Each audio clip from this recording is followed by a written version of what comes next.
Alright, we're back here with another video already of the Monster Moto. Made one yesterday and basically just get it running. But today, I was riding it, went out there to the concrete pad and was like, I'll do a burnout real quick. Well, the chain came off, so I'm like, I'll just pop the cover off, you know, wherever the cover went there. Just pop that off real quick and I'll throw the chain back on. Now, I knew the clutch was going bad anyway. So I did not expect this bad. Like, you can pull it off to a point and then you hit it back on. And it's just, it's no good. And another thing is if you watch,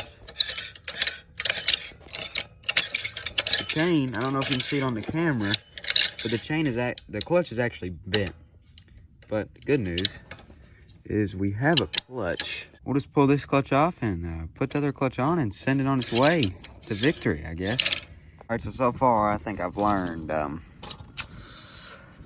look at stuff before you ride. So my boat was a little long, but the boat's in there tight, so that's all that matters.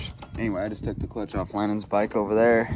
It needs a new backing plate. It won't be ran for a little while. But I got the clutch on and I'm putting the chain on and I keep hearing noise. I'm like, oh, well, the sprocket's loose. And I'm like, it'll be fine. That won't be, though. So, well, it looks like it was supposed to just be an easy little job. I'm actually pretty glad that this chain came off for us, honest. Mainly because, well, it looks like I had a bigger problem than what I thought, which is fine. A little setback. But, this wheel might be, damaged. Hopefully it's not. So yeah, I'm gonna pull the wheel off now. Get this thing up on a block, pull the rear wheel off, and I guess I'll get back to you. All right, so good news. I don't think that the sprocket or wheel is ruined. I think it's more or less just the bolts are loose on it, which would be awesome because I don't want to buy a new sprocket or a wheel. And we're out. Let's leave that in there so it holds up that brake. Oh, that fell. So y'all can get a better look at this. The wheel's not moving, but the sprocket is. And I think it's just as simple as tighten these bolts up. But I'm going to take this little retainer off. It's kind of just to keep the bolts in there and kind of tight. I'm just going to take it, put a flathead screwdriver in there, and whack him off.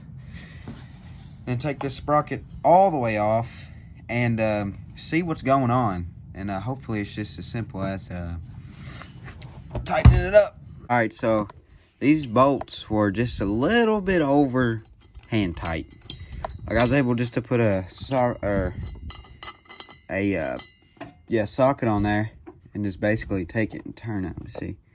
All right, so these bolts are, you can see there, they're a little gummed up on the threads.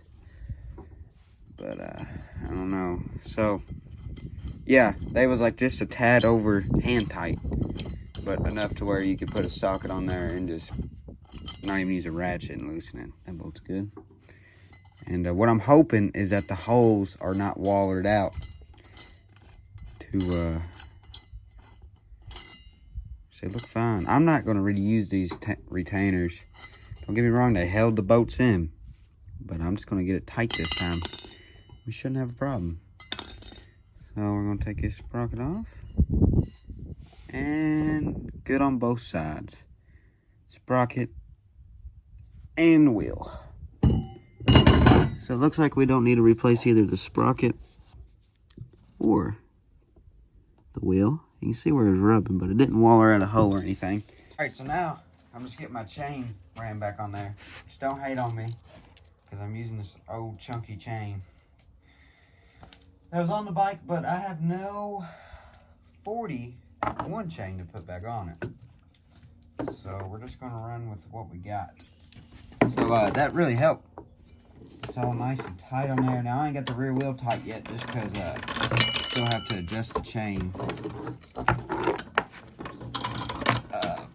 So obviously I have to get the chain on to do that first. It's just chain is replaced bad. But I ain't got none, and the local TSC just ordered some last week. So hopefully we have some here soon. Pull this here. It's like a perfect length. Throw our little piece in there. Almost perfect. Here we go. So throw one side in there. These can be a pain.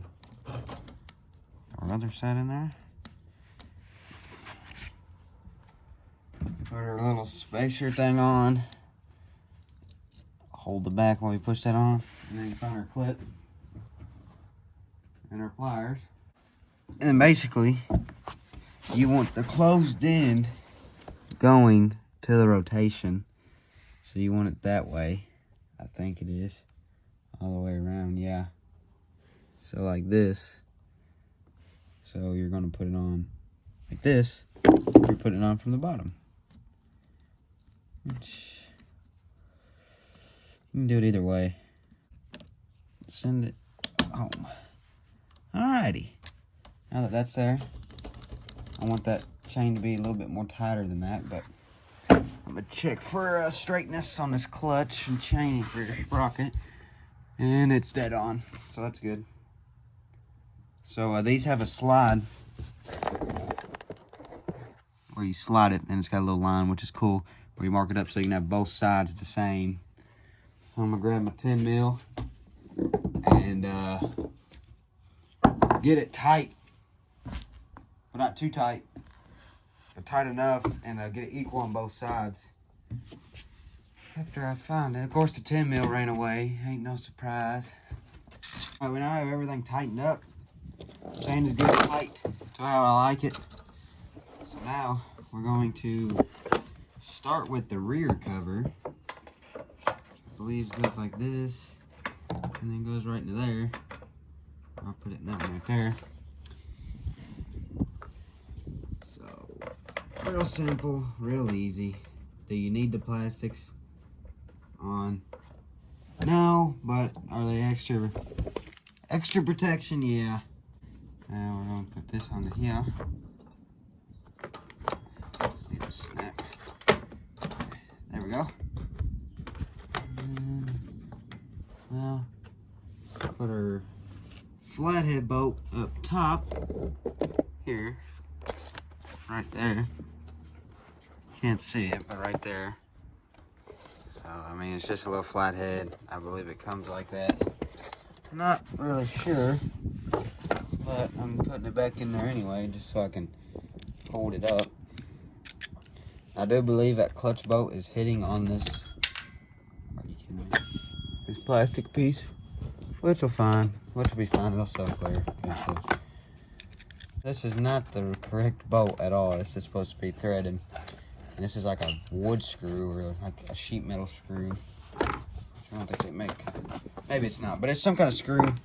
Not the correct one, which is fine. Not worried about it, like I said. Definitely not. It kind of hits the chain, but it'll be fine. It'll self-clip also. So now, I think we're ready to start it up. And one, see if the clutch is doing the same thing.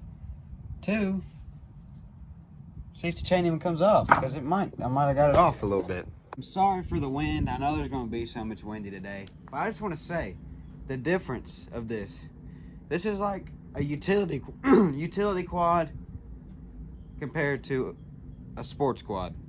This would be the utility, and the Mega Moto would be the sports. The size of this thing is, it's funny, but I'm going to see if it'll start up and see if it'll take off like it would. I don't think it will.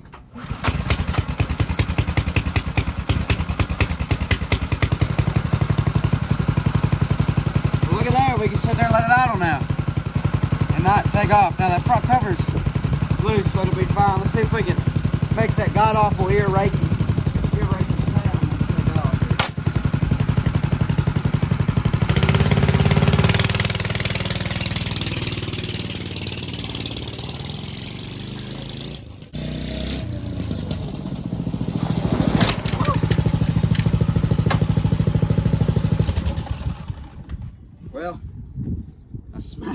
I smacked the old clutch, which is fine, it's junk.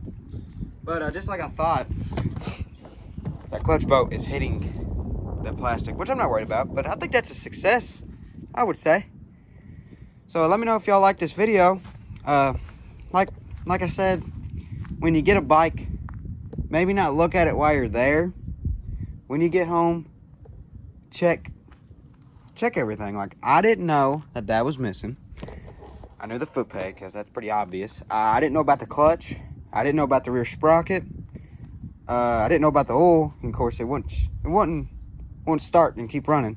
Which is their splash engine, so it was low on oil. And I think what was happening was when it was splashing it up, it was cutting it off because it didn't detect no oil there, which is good. The rip in the seat, which is fine. But yeah, always look over your bikes when you buy them. Get them home. Don't jump on them and ride them, because that could have ended bad. Hope y'all liked today's video. Let me know down in the comments below. Hit the like button. I'd like to get 200 subscribers by the end of the week. So, I'll see you guys on the next video.